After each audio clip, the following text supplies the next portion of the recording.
ನಮ್ಮ ರಾಷ್ಟ್ರೀಯ ರೈತಪರ ಸಂಘಟನೆಗೆ ಒಂದು ಮನವಿ ಬಂತು. ಆ ಮನವಿ ಏನಂತಂದರೆ, ಈ ಮಾರ್ಸಂದ್ರ ಗ್ರಾಮದಲ್ಲಿ ಸುತ್ತಮುತ್ತಲ ಗ್ರಾಮದಲ್ಲಿ POP ಗಣೇಶನ್ ಮಾಡ್ತಾರೆ. ಇದನ್ನು ಕೆರೆಗಳೇ ಕುಂಟಿಗಳು ಮತ್ತು ನೀರಿಲ್ದಂಥ ಜಾಗದಲ್ಲಿ ಕೂಡ ತಗೊಂಡೋಗಿ ಇಟ್ಬಿಡ್ತಾರೆ. ಅದನ್ನು ಕರಗಲ್ಲ, ಅದು ಕಲುಷಿತಲಾಗಿ ಅದು ನೀರು ಬಂದ ಮೇಲೆ ಆ ನೀರು ಕೂಡ ವಿಷಕಾರಿಯಾಗಿ ಪರಿವರ್ತನೆ ಆಗ್ತದೆ. ಆದ್ದರಿಂದ ದನ ಕರುಗಳು, ಮೇಕೆ ಕುರಿಗಳು ಇವೆಲ್ಲ ಕುಡಿದು ಆರೋಗ್ಯದಲ್ಲಿ ಭಾಳ ವ್ಯತ್ಯಾಸ ಆಗ್ತದೆ. ಹಾಗಾಗಿ ಎಲ್ಲ ರೀತಿಯಾದ ಪ್ರಾಣಿ ಪಕ್ಷಿಗಳು ನೀರು ಕುಡಿದು ಹಾಳಾಗ್ತವೆ. ಹಾಗಾಗಿ ನಮ್ಮ ರೈತ ಸಂಘಟನೆ ಪರವಾಗಿ ಒಬ್ಬರು ಮಾಹಿತಿ ನೀಡಿದ್ದರಿಂದ ನಾವು ಇವತ್ತು ಈ ಒಂದು ಕಾರ್ಯಕ್ರಮ ಹಮ್ಮಿಕೊಂಡಿದ್ದೀವಿ. ಹಿಂದೆನೂ ಸಹ ಮಾರ್ಸಂದ್ರ ಗ್ರಾಮದಲ್ಲಿ ಒಳ್ಳೆ ಹೋರಾಟ ಮಾಡಿದ್ರೂ ಕೂಡ ಪ್ರಯೋಜನ ಆಗಲಿಲ್ಲ. ಯಾಕಂದರೆ ಈ POP ಗಣೇಶನನ್ನು ಮತ್ತೆ ಮತ್ತೆ ಮತ್ತೆ ಮತ್ತೆ ಮಾರಾಟ ಮಾಡೋಂಥದ್ದು. ನಮಗೆ ಅವರು ಒಳ್ಳೆ ಮಣ್ಣಿನ ಮಕ್ಕಳೇ, ಇಲ್ಲ ಅಂತ ಹೇಳ್ತಾ ಇಲ್ಲ. ಆದರೆ ಮಣ್ಣಿನ ಗಣೇಶನ ಮಾಡಲಿ, ಮಣ್ಣಿನ ಗಣೇಶನ ಮಾಡಿ ಮಾರಾಟ ಮಾಡ್ಕೊಳ್ಳಿ, ನಮ್ಮದೇನು ಅಭ್ಯಂತರ ಇಲ್ಲ. ನಾವು ಹೇಳ್ತಾ ಇರೋದಂದರೆ POP ಗಣೇಶನ ಮಾಡಬಾರದು. ಅದನ್ನು ಸರ್ಕಾರಕ್ಕೆ ಗಮನಕ್ಕೆ ತಂದಿದ್ದೀವಿ, ಜಿಲ್ಲಾಧಿಕಾರಿಗಳಿಗೆ ತಂದಿದ್ದೀವಿ, ಮತ್ತು ಮಾನ್ಯ ತಹಸೀಲ್ದಾರ್ ಗಮನಕ್ಕೆ ತಂದಿದ್ದೀವಿ. ಈ ಅಧಿಕಾರಿಗಳು ಇದುವರೆಗೂ ಕೂಡ ಆ ಮಾರ್ಸಂದ್ರ ಗ್ರಾಮಕ್ಕೆ ಹೋಗಿ ಪರಿಶೀಲನೆ ಮಾಡಲಿಲ್ಲ. ಪರಿಶೀಲನೆ ಮಾಡ್ದೇ ಮಾನ್ಯ ನಾವು ಹೇಳ್ಬೋದು, ಎಲ್ಲರಿಗೂ ಗೊತ್ತಿರ್ಬೋದು, ಈ ತಾಲೂಕಿಗೆ ಎಲ್ಲ ಗೊತ್ತದೆ, ನಮ್ಮ ಶಾಸಕರಿಗೂ ಗೊತ್ತಿದೆ ಏನಂತ, ಇಲ್ಲಿ ಮಾರ್ಸಂದ್ರ ಗ್ರಾಮದಲ್ಲಿ ಮಣ್ಣಿನ ಗಣೇಶನ ಬಿಟ್ಟು POP ಗಣೇಶನ ಮಾಡ್ತಾರೆ ಅಂತ ಎಲ್ಲರಿಗೂ ಗೊತ್ತೇ ಇದೆ. ಆದರೂ ಕೂಡ ಯಾಕೆ ಸುಮ್ಮನೆ ಇದ್ದಾರೋ, ಯಾಕೆ ಕ್ರಮ ಕೈಗೊಳ್ಳಲಿಲ್ಲ ಅದು ಗೊತ್ತಿಲ್ಲ.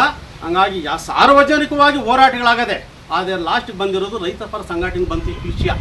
ಅದಕ್ಕಾಗಿ ಕ್ರಮ ತಗೋಬೇಕು ಅಂತೇಳಿ ನಾವು ಇವತ್ತು ಸರ್ಕಾರಕ್ಕೂ ಒತ್ತಾಯ ಮಾಡ್ತಾ ಇದ್ದೀವಿ, ಜಿಲ್ಲಾಧಿಕಾರಿಗೂ ಒತ್ತಾಯ ಮಾಡ್ತಾ ಇದ್ದೀವಿ, ಮಾನ್ಯ ತಹಸೀಲ್ದಾರ್ಗೂ ಮೇಲಿನವಾಗಿ ನಮ್ಮ ಶಾಸಕರ ಗಮನಕ್ಕೂ ತರ್ತಾ ಇದ್ದೀವಿ.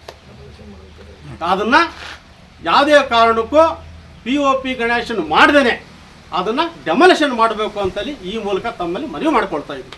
ನಾವು ದೇವರ ಮೇಲೆ ಭಕ್ತಿ ಮತ್ತು ಭಾವನೆಗಳನ್ನ ಕೆಲವರು ಬಿಸ್ನೆಸ್ ಮಾಡ್ಕೊಂಡಿದ್ದಾರೆ. ಯಾವ ರೀತಿ ಅಂದರೆ ಮಣ್ಣಿನ ಗಣೇಶ ಮಾಡಿದ್ರಲ್ಲಿ ತಪ್ಪಿಲ್ಲ. ಅದೇ ರೀತಿ ಇವ್ರು ಮಾಡಬೇಕಾಗಿರೋದು ಮಣ್ಣಿನ ಗಣೇಶ ಮಾಡೋದ್ರಲ್ಲಿ ಏನೂ ಸಮಸ್ಯೆ ಇಲ್ಲ. POP ಗಣೇಶದಿಂದ ಏನು ಅನುಕೂಲಗಳ ಬಗ್ಗೆ ಯೋಚನೆ ಮಾಡಿದ್ರೆ ಒಳ್ಳೆಯದು. ಅದನ್ನು ಯಾರು ಯೋಚನೆ ಮಾಡಲ್ಲ. ಯಾವ ರೀತಿ ಯೋಚನೆ ಮಾಡ್ತಾರೆ, ಅವ್ರ ಅನುಕೂಲಕ್ಕೆ ಯಾರು ತೊಂದರೆ ಆಗ್ತದೆ, ಯಾರು ತೊಂದರೆ ಆಗಲ್ಲ ಅನ್ನೋದ್ರ ಬಗ್ಗೆ ಯಾರು ಚಿಂತೆ ಮಾಡಲ್ಲ.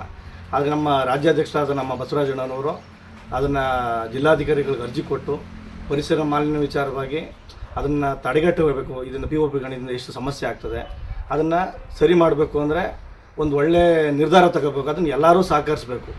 ಎಲ್ಲ ಸಹಕರಿಸಿದ್ರೆ ಮಾತ್ರ ಸಾಧ್ಯ. ಇದು ಬರೀ ನಾವು ಒಬ್ಬರೇ ಯೋಚನೆ ಮಾಡೋದ್ರಿಂದ ಆಗಲ್ಲ. ಮಾರೋರು ಅದನ್ನು ಯೋಚನೆ ಮಾಡಬೇಕು.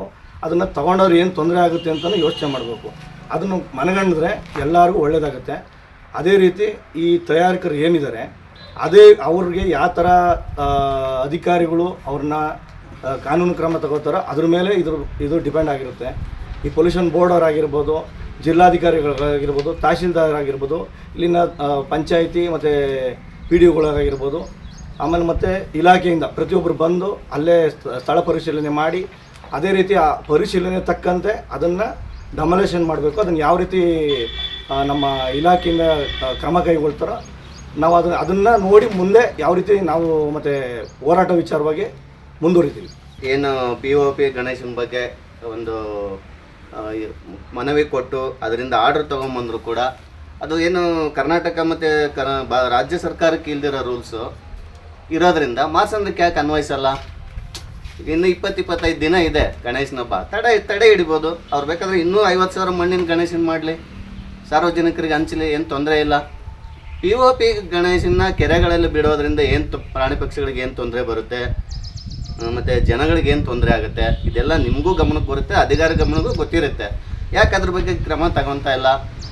ದಯವಿಟ್ಟು ನಮ್ಮ ಅಧ್ಯಕ್ಷರು ಮನವಿ ಮಾಡಿರೋದು ಮತ್ತು ನಮ್ಮ ಹಿರಿಯರು ಮನವಿ ಮಾಡಿರೋದನ್ನು ಕಡೆಗಣಿಸಬಾರ್ದು ಅಧಿಕಾರಿಗಳು ಅಂತೇಳಿ ನಾನು ಮನವಿ ಮಾಡ್ತಾ ಇದ್ದೀನಿ.